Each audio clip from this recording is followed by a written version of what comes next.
he like walked away.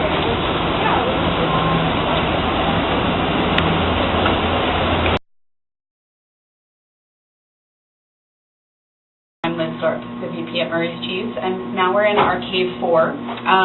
I said before, this is everyone's least favorite cave, and that's not because it's not beautiful and amazing, but because it really smells strongly of ammonia, so I can't convey that through video. But these are all what are called natural rinded cheeses. We have cheeses in this cave from all over the continent of Europe, all over the United States.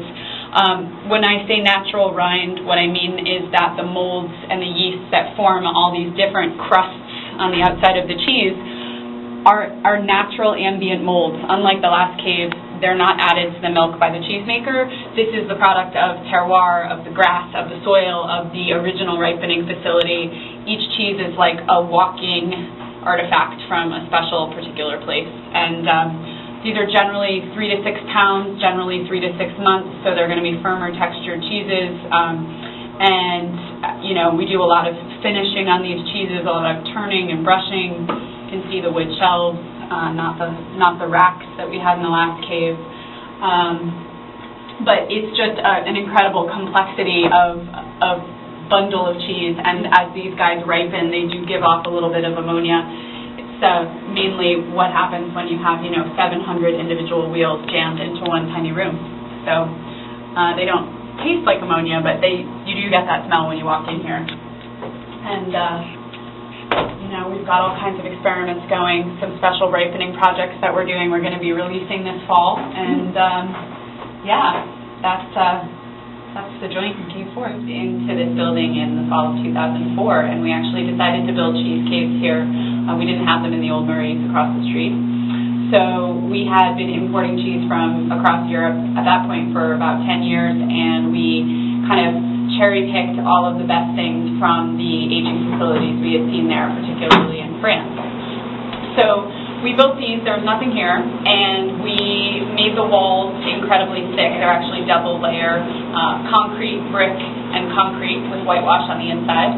And what's important about that, you can probably see a little bit, but they're natural materials as opposed to plastic, like a refrigerator box would be plastic, and that's what you see in a lot of retailers. Because these are natural material, molds and bacteria and yeast that we're trying to cultivate in these spaces can actually grow on the walls. They're ambient in the air, and that allows us to bring cheese into this space and develop it and mature it, grow a rind on it, and really impact the final flavor and texture, and then send it out to our customers when it's at peak.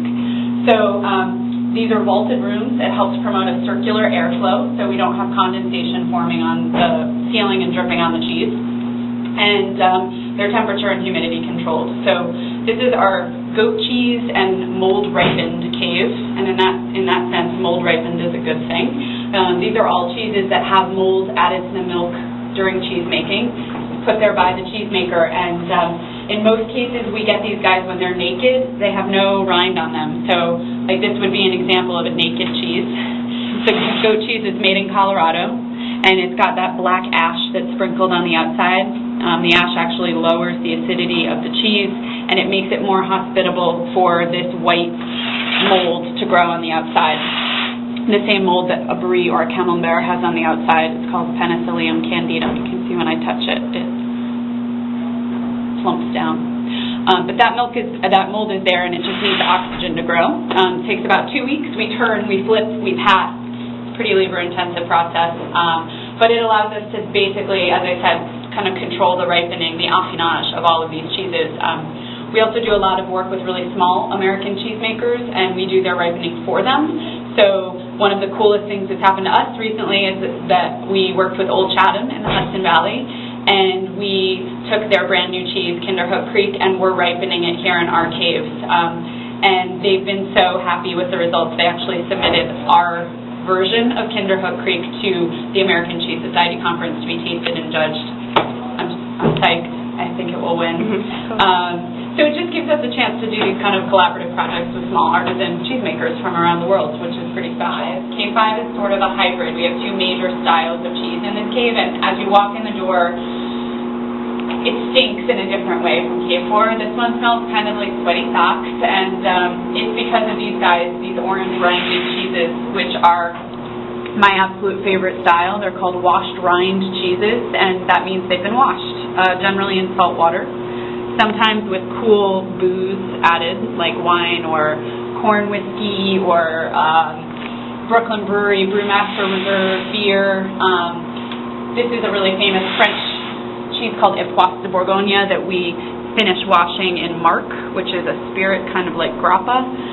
We do a lot of special washes for restaurant clients and some special experiments as well. And these are soft, stinky, salty, meaty, pungent. I think they're the best, but not for the faint of heart. And then back here, these are all the big guys. So, like, the biggest wheel of cheese we have is right here.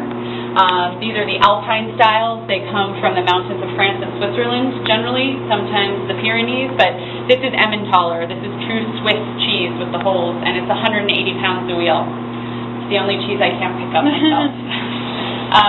But we have Gruyere, we have Comté, we have Bergkäse, all kinds of weird stuff from Austria, Bavaria, and then we also have the traditional cloth-bound cheddars of England and the new American sort of inspired cloth-bound cheddars, which are, again, big wheels. They're hard, they're aged, they're durable. These are cheeses that can run up to 2, even 3 years old, depending on the cheese. And a lot of them start with the same washing process as those little sinkers in the front. So they can live in the same space, but the final product after all this time and cheese making tweaks is like a totally different flavor. So if you need a melting cheese, come to K5. Will do. What are these here? Oh yeah, everyone asks about these. This is called caciocavallo. It's a pulled curd, so made like a mozzarella or a provolone, is cow's milk cheese from southern Italy. And traditionally these guys were aged over a saddle. You would put the balls over a saddle, and you would put the saddle near a fire to smoke and cure the cheese. So caciocavallo refers to the horse, not because it's made from a horse, but because it used to go over a saddle. You know, it looks cool. Yeah, tastes fine. I'd say it's a good melting cheese, and it's sort of like a provolone, but I think there are a lot groovier tasting cheeses in this case. That one gets it all almost.